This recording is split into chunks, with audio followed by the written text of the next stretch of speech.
শুধুমাত্র ময়দা দিয়ে এই রকম জালিদার নাস্তা বানাতে মন চাইলে এই ভিডিওটা কিন্তু অবশ্যই একবার আপনাদেরকে দেখতে হবে। ঘরে মাত্র 1 কাপ ময়দা থাকলে কিন্তু আপনারা এই রেসিপিটা তৈরি করে ফেলতে পারবেন। তো চলুন দেখে নেওয়া যাক আজকে আমার এই রেসিপিটি। তো ভিডিওটা কোথাও স্কিপ না করে পুরোটা দেখার জন্য আপনাদের কাছে আমার অনুরোধ রইল। সবার প্রথমে আমি এখানে একটা মিক্সিং বোল নিয়ে নিয়েছি। এবার আমি এর মধ্যে দিয়ে দেব মেজারিং কাপের 1.5 কাপ পরিমাণে ময়দা। তবে আপনারা কিন্তু চাইলে রেসিপিটা আটা দিয়েও করতে পারেন। আমি এখানে মেজারিং কাপ মেপে দিয়েছি, আপনারা বাটি বা চায়ের কাপ মেপেও দিতে পারেন, সেক্ষেত্রে কোনো অসুবিধা নেই। এবার আমি এর মধ্যে দিয়ে দিচ্ছি স্বাদ অনুযায়ী নুন ও দিয়ে দেব সাদা তেল। আমি এখানে 2 টেবিল স্পুন অনুযায়ী সাদা তেল দিয়ে দিয়েছি। এবার এই উপকরণগুলোকে আমি ময়দার মধ্যে খুব ভালো করে একটু মিশিয়ে নেব। আমি কিন্তু হাত দিয়ে ময়দার মধ্যে খুব ভালোভাবে এই উপকরণগুলোকে একটু মিশিয়ে নিচ্ছি। নমস্কার বন্ধুরা, রনিতাস ফুড প্লেসে আবারও একবার সকল বন্ধুকে আমি স্বাগত জানাই।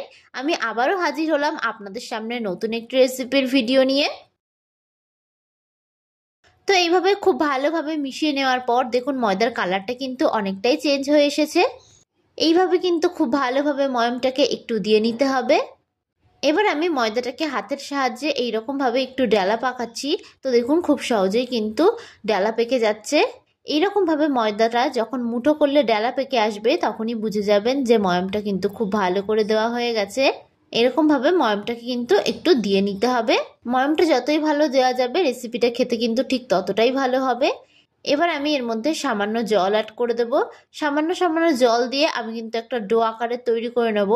সাধারণত রুটি, পরোটা, লুচির ডো ঠিক যেইভাবে আপনারা রেডি করেন ঠিক সেইভাবে কিন্তু এই ডোটাকেও আমাদেরকে রেডি করে নিতে হবে।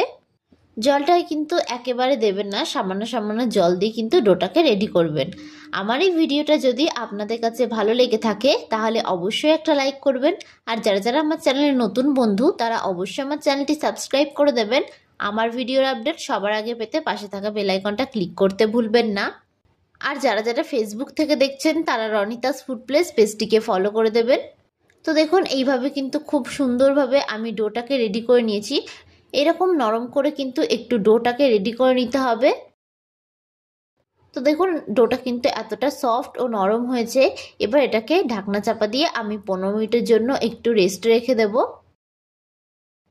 15 মিনিট পর আমি ফিরে আসলাম। তো ডোটাকে আমি আরও একটু মেখে নিচ্ছি। 15 মিনিট রেস্টে রাখাতে কিন্তু ডোটা আরও বেশি সফট ও নরম হয়ে গেছে। এবার এটার থেকে আমি লেচি কেটে নেব। এরকম ছোট আকারে আমি লেচিগুলোকে কেটে নিচ্ছি। সাধারণত লুচির লেচি আপনারা ঠিক যেই রকম ভাবে কাটেন ঠিক সেই রকম ভাবে কিন্তু এই লেচিগুলোকেও কেটে নিতে হবে। এইরকম ছোট আকারের লেচিটা কেটে নিলে রেসিপিটা তৈরি করতে বেশ সুবিধাই হবে। এবার লিচিগুলোকে আমি হাতের সাহায্যে খুব ভালো করে একটু গোল করে নেব, তারপরে ঠিক এরকম করে একটু চ্যাপ্টা করে নেব। সবকটা লিচিগুলোকে কিন্তু আমি এইরকমভাবে একটু গোল করে চ্যাপ্টা করে নিচ্ছি। হাতের তালু দিয়ে এইভাবে গোল করে চ্যাপ্টা করে নেবেন, তাহলে দেখবেন কাজটা খুব সহজে হয়ে যাবে। আমি এখানে রেসিপিটা 1.5 কাপ ময়দা দিয়ে করেছি বলে আমার এখানে 6টা লেচি হয়েছে, তবে আপনারা কিন্তু এখানে পরিমাণটা কম বেশি করে করতেই পারেন। তো দেখুন সবকটা লিচিগুলোকে কিন্তু আমি একই রকমভাবে তৈরি করে নিয়েছি। এবার অন্যদিকে আমি একটা ছোট বাটি নিয়ে নিয়েছি। এই বাটির মধ্যে আমি বেশ খানিকটা পরিমাণে সাদা তেল দিয়ে দেব ও দিয়ে দেব 1/2 টিস্পুন অনুযায়ী ময়দা। এবার এই তেলের মধ্যে ময়দাটাকে কিন্তু খুব ভালো করে আমি মিশিয়ে নেব। এইভাবে কিন্তু তেলের মধ্যে ময়দাটাকে আমি খুব ভালো করে একটু মিশিয়ে নিয়েছি। এবার ওই চপিং বোর্ডের ওপর আমি একটা লেচি নিয়ে নিলাম। এবার আমি এর মধ্যে সামান্য একটু তেল দিয়ে দিলাম। এবার আমি একটু বেলনির মতো তেলটাকে খুব ভালো করে একটু মাখিয়ে নিচ্ছি। এবার লেচিটাকে খুব ভালো করে আমি একটু বেলে নেব। এখানে কিন্তু লেচিটাকে অবশ্যই তেল দিয়ে বেলবেন। তো এইরকমভাবে আমি লুচির আকারে কিন্তু খুব ভালো করে বেলে নিয়েছি। বেলাটা কিন্তু খুব বেশি পাতলাও হবে না, আবার খুব বেশি মোটাও হবে না, ঠিক এরকমভাবে একটু বেলে নিতে হবে। এবার একটা ছুরির সাহায্যে আমি এরকম লম্বালম্বি বরাবর কেটে নেব। এরকমভাবে লম্বালম্বিভাবে কিন্তু একটু কেটে নিতে হবে। আপনারা একটু লক্ষ্য করলে বুঝতে পারবেন আমি কাজটা কিভাবে করছি। ঠিক এইভাবে কাজটা একটু করে নেবেন, তাহলে দেখবেন কাজটা খুবই সহজ মনে হবে। এইভাবে কিন্তু আমি একটা ছুরির সাহায্যে লম্বালম্বি বরাবর এরকমভাবে কেটে নিলাম। তো ভিডিওটা কেমন লাগলো অবশ্যই কিন্তু আপনারা আমাকে কমেন্ট বক্সে জানাতে ভুলবেন না। তো এর উপর থেকে আমি আগে থেকে যে তেলের মধ্যে ময়দাটা মিশিয়ে রেখেছিলাম সেটা একটু একটা ব্রাশের সাহায্যে আমি এর উপর থেকে একটু ব্রাশ করে দেব। এইভাবে কিন্তু আমি এটার উপর থেকে ব্রাশ করে দিয়েছি। এবার হাত দিয়ে আমি ঠিক এইরকমভাবে একটু মুড়িয়ে নেব। এরকমভাবে কিন্তু কাজটা আপনাদেরকে করে নিতে হবে। এবার এটাকে ঠিক এইরকমভাবে একটু পেঁচিয়ে নেব। পেঁচিয়ে হাত দিয়ে ঠিক এইরকমভাবে একটু চ্যাপ্টা করে নেব। দু পিঠে ঠিক এরকম হাত দিয়ে আমি একটু চ্যাপ্টা করে নিলাম। তো দেখুন এটা কিন্তু আমাদের রেডি হয়ে গেছে। তো আরও একটা আপনাদেরকে আমি তৈরি করে দেখাচ্ছি। একই রকমভাবে কিন্তু এটাকেও আমি তৈরি করে নেব।